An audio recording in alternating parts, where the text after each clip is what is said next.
Magandang araw! Welcome to Daddy and Carol's Kitchen! Ngayong araw, magbibake po tayo ng moist banana cake!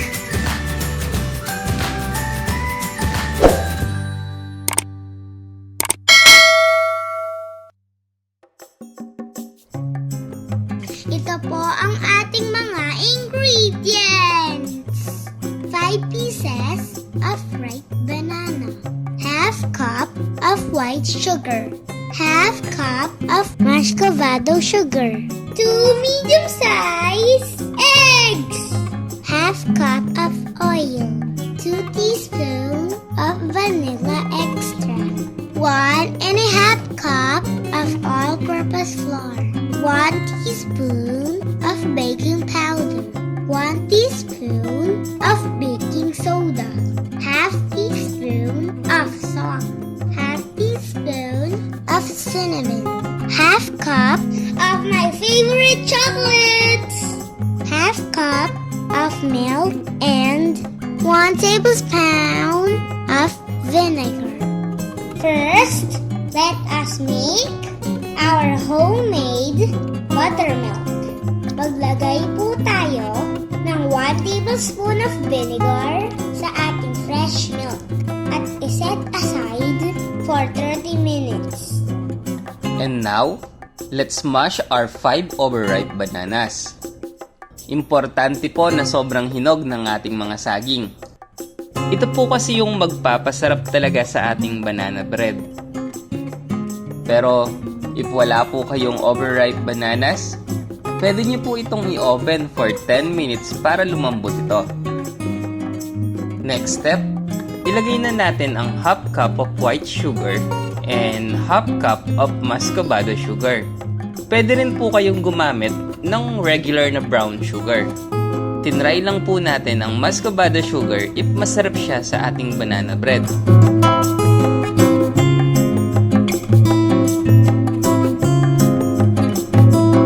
Ngayon naman, ilagay na natin ang 2 medium-sized eggs.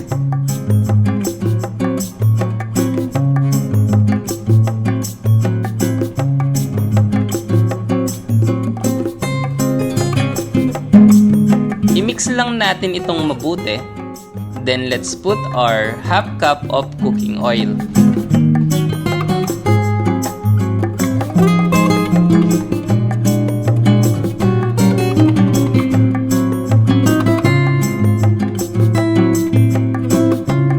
Mix it again, then add 2 tablespoons of vanilla extract.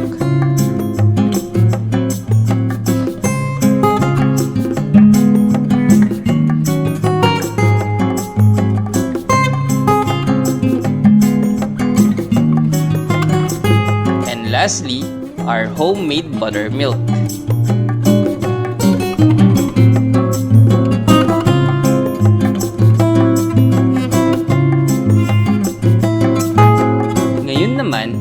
Let's sift our dry ingredients. Here's our 1 1/2 cup of all-purpose flour, 1 teaspoon of baking powder, 1 teaspoon of baking soda,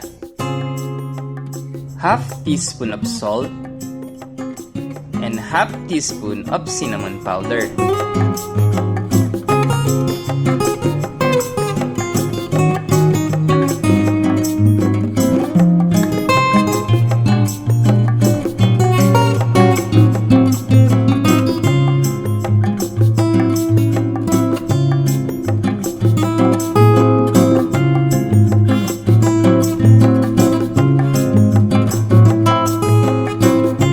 Naman, ipaghalo na natin ang wet and dry ingredients.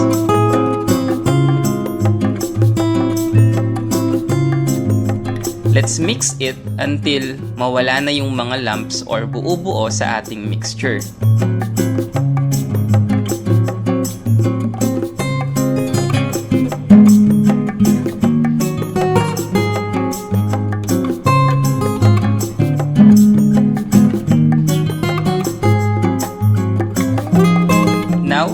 Let's add our chocolates.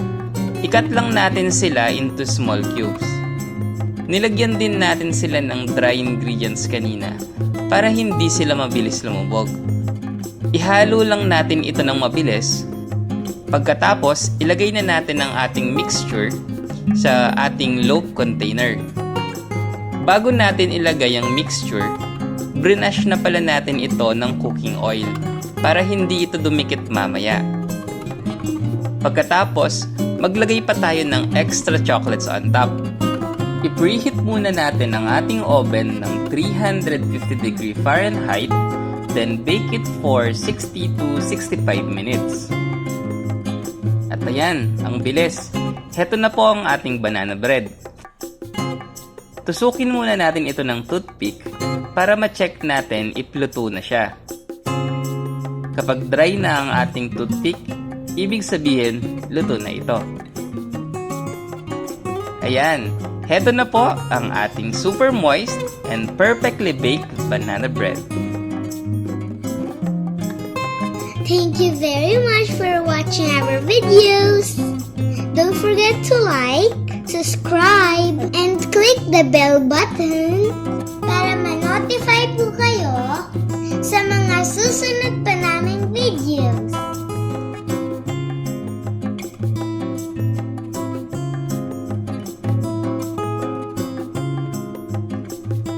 Wow!